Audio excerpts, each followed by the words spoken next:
The 79th edition of the Cannes Film Festival opened in style. And Friuli Venezia Giulia is well represented. Among the international crowd of filmmakers and industry insiders is Alan Jones, director of Trieste Science+Fiction Festival. Another year, another Cannes Film Festival. Are you happy to be back? I am indeed. Cannes is important for very many things. We need to see all the new films.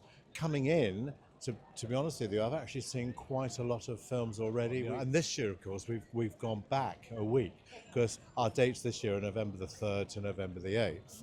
And so it's put it back into another holiday period. So we're hoping that's actually going to really attract a lot more people. We're also using the Ariston. The Ariston is now a La Capella underground cinema. It's doing very well. We have Mug there, of course. I mean, supplying all the coffee and snacks, whatever you want. So we're going to be using that rather than the Miele.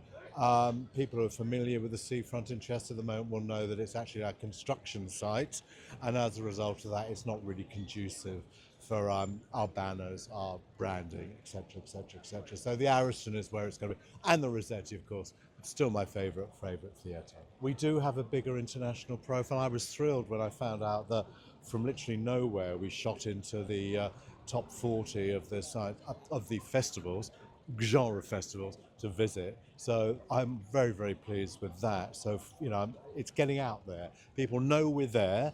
They want to come. I've had a lot of people tell me, how much they've wanted to visit, Trieste. They've heard all about it. There's been such a lot of press. I don't know if you've noticed, but especially English newspapers, there's been a lot about Trieste, like being food capital of Italy and all this sort of stuff. So I think finally people are actually sort of getting the message. And also when I invite more international people over, they tell everybody else and they say, you got to go. So it's having a knock-on effect. So I'm really pleased with that.